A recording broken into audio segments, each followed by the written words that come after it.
상호를 바꾸든지 뭐 일단 바꾸긴 해야겠네요. 많은 것들을 바꿔야 돼요. 희망적인 얘기가 아니라서 좀 실망스럽겠지만. 좀 충격적이긴 하네요. 안녕하세요, 주방대장 민콩입니다. 카페에 어떤 분이 사연을 하나 올려주셨어요. 한번 읽어드릴게요. 안녕하세요, 대구에서 양식집을 하고 있는 오픈 6개월차 초보사장입니다. 대구 동에서 양식집을 오픈했습니다. 잘 될 거라는 기대와 달리 6개월이 넘은 지금까지 매출이 단 10만원도 오르지 않았고, 대출이자 월세, 식자재비 등 지출을 제외하고 나면 1원도 남지 않았습니다. 10만원. 매장 입지가 안 좋은 것인지, 마케팅이 부족한 것인지, 메뉴가 메리트가 없는 것인지, 가격이 비싼 것인지, 무엇이 문제인지 몰라 답답하기만 해 조그만 도움이라도 받을 수 있을까 해서 글을 남깁니다. 조그만 도움 가도 안 될 것 같은데.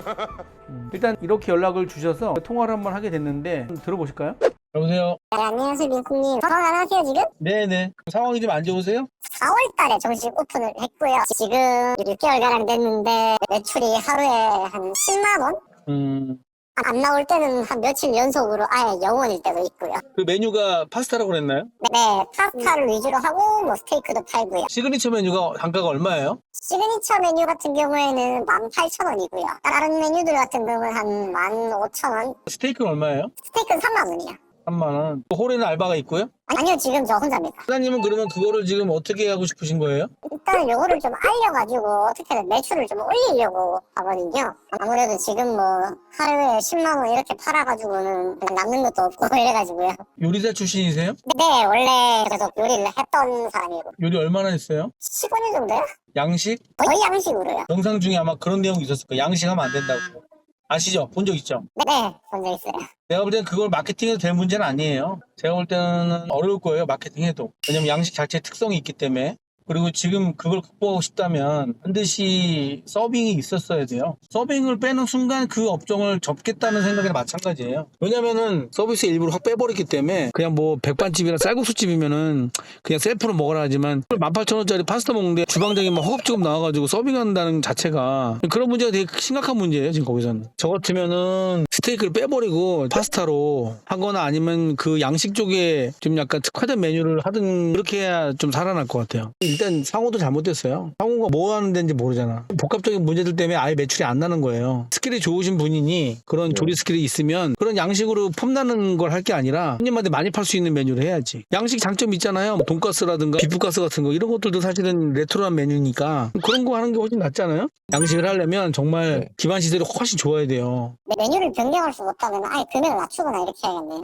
금액 낮추는 거 가지고는 안 될 것 같아요. 파스타 금액 낮추면 또 그게 문제야. 1인 1조리잖아. 그거 언제 그거 건졌어? 물론 돈 때문에 하는 건 아니지만 생활비가 나와야 이거를 계속 오래 할 거 아니에요. 최소 수익이 500은 가져가야 돼. 그러려면 내가 볼 때는 파스타 가지고는 안 되지. 일단 그러면 메뉴를 바꾸든지 뭐 상호를 바꾸든지 뭐 일단 바꾸긴 해야겠네요. 많은 것들을 바꿔야 돼요. 희망적인 얘기가 아니라서 좀 실망스럽겠지만 좀 충격적이긴 하네요. 그냥 하도 많이 이런 상담 하니까 심도 있게 고민해보세요. 네, 알겠습니다. 감사합니다. 네.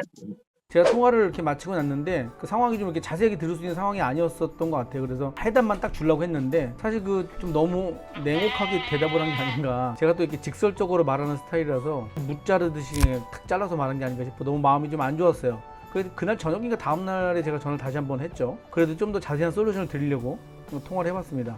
네, 안녕하세요. 미국님. 전화 달라고. 네, 어제 통화할 때 운전 중이라서 얘기를 제대로 다 못한 것 같고 장사 시작한 지 얼마 안 됐는데 내가 너무 잔인하게 얘기했나 해서 마음에 좀 걸려가지고 어차피 돈을 많이 들였으니 거기서 뭔가 해야 되잖아요. 살 수 있는 방법이 뭐 있나 얘기를 들어보려고 그래서 내가 전화를 달라고 그랬어요. 내가 그 플레이스를 들어가서 보니까 음식을 좀 오래 하셔가지고 메뉴는 분명히 맛있게 할 것 같은데 이거 뭘로 만드는 거예요?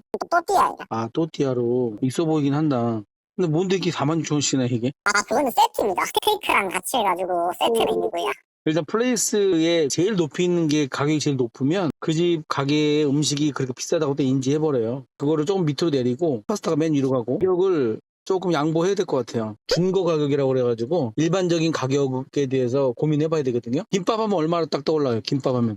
아까 보통 한 2,000원대, 3,000원대. 네, 딱 그거예요. 거기서 벗어나려면 내가 강력한 무기가 필요한 거야. 첫 번째 상호를 바꾸고 가격대를 좀 내리고 그 다음에 이 파스타 하나로 끌고 가기에는 매장이 너무 작아요. 안 되는 거 아니에요. 오래 걸려요, 오래. 본인이 장인 정신을 가지고 식당을 하는 거예요? 장인 정신이라기보다는 제가 즐거워서 하는 일이 더 크거든요. 요리는 두 가지 중에 하나 선택을 해야 돼요. 내가 정말 장인 정신을 가지고 내 음식을 지켜가지고 끝까지 내가 이거 망할 때까지 끌고 가겠다. 그 하나가 있고, 회전율에 의한 음식 맛을 내고 싶다. 근데 파스타는 전자예요. 후자는 아니야. 이거를 막 생산해가지고 막 팔 수 있는 그런 건 아니에요. 근데 그거를 각오하고 있다면 이 상태로 계속 참고 가야 되는 거고, 대중적인 음식을 좀 가미해서 매출을 발생시켜야 된다. 이렇게 한다면 이건 이제 방향을 좀 바꿔야 된다는 얘기지. 어느 정도 타협이 필요한 거예요. 저는 끝까지 가지고 가고 싶긴 하거든요. 요거 메뉴 자체를 일단 좀 끌고 가고 싶은 마음이 있어가지고. 독특해 보이긴 해요. 아무튼 파스타에 대한 내 인지는 그랬어요. 장사할 때 어려운 요리야, 내 해보니까. 이게 요즘 파스타들 보면은 막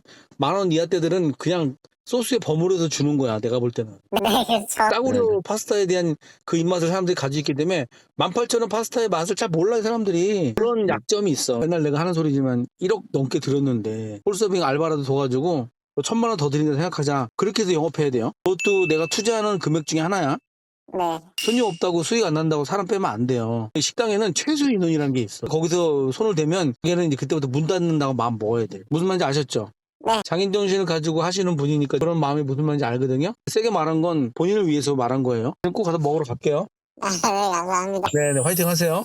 자, 어떠세요? 식당에서 이제 음식을 생산하는 방식에서 본다면 식당의 방향은 두 가지입니다. 첫 번째는요, 장인 정신을 가지고 꾸준하게 혼을 담아서 음식을 생산하는 방식이 있고, 대량 생산으로 하는 방식이 있겠죠. 식당을 할 땐 그걸 일단 정해야 돼요. 그래서 장인 정신으로 하다 보니 너무나 손님이 많아져가지고 대량 생산으로 들어가는 그런 식당들도 있고요. 대량 생산을 목적으로 했지만 이 음식이 대량 생산이 아니라 장인 정신으로 해야 된다고 생각해서 전환하는 사람도 있어요. 어떤 것이 옳다 그르다 얘기할 수는 없습니다. 단지 그걸 정했다면 끝까지 밀고 가는 게 더 중요하다고 저는 생각이 들어요. 제가 볼 때는 이 식당의 가장 큰 패착은요, 사장이 서빙을 뺀 거죠. 서비스를 뺀 겁니다. 특히 이런 식당은 서버에 약간 힘을 줘야 되거든요. 그 서비스가 그 상품력의 일부이기 때문에 서빙을 하는 사람을 알바를 쓰기보다는 경력자를 써서 서빙 부분에서 뭔가 힘을 갖는 것이 저는 더 중요하다고 생각이 듭니다. 이렇게 말씀하시는 분들도 계시죠. 돈이 없어서 서빙을 잘랐는데 그걸 가지고 뭐라고 하면 어떡하냐, 너 같으면 서빙을 두고 일하겠냐, 뭐 장사하겠냐, 이렇게 얘기하시는데, 저 개인적인 생각으로는 서빙을 못 쓸 정도로 경영이 악화됐다면 접어야 될 상황이 왔다고 봅니다. 되게 가슴 아픈 얘기일지 모르지만 지금 외식업은요, 상품력의 서비스의 일부가 포함되어 있는 상황입니다. 예전에도 물론 그게 중요하다고 생각이 들었지만 지금은 상품력이 다 비슷비슷하잖아요. 서비스에서 큰 데미지가 있거나 아니면 인센티브가 있어요. 예전하고 달라진 큰 이유 중에 하나는 뭐냐면요, 이 서비스에 대한 내용이 리뷰에 상당히 많이 들어가요. 맛이 있다? 아니면 서비스가 별로다? 이 리뷰 양상이 두 가지로 갈라져요. 대부분 다 컴플레인한 이유는요, 서비스에서 문제가 생겼기 때문에 컴플레인을 하거든요. 친절하면 좋겠지만 직원들한테 친절을 강요할 수 없고, 단지 상품에 맞는 서비스를 해야 된다고 말씀을 드리는 겁니다. 자, 이 사장님이 제가 조언한 것을 얼마큼 받아들이고 또 거기에 맞춰가지고 영업을 끌고 갈지 잘 모르겠어요. 그런데 이런 비슷한 형태의 외식업을 하시는 분들은 오늘 제 영상을 잘 보시고 내 업이 지금 상황에 맞춰서 서비스를 제공하고 있는지 판단하셔야 됩니다. 제가 이렇게 일주일에 한두 분씩 무료 상담을 해드리고 있으니까요, 언제든지 카페에다가 신청하시면 제가 연락을 드리도록 하겠습니다. 바로 지금 신청하세요. 주방대장 민코 마치겠습니다.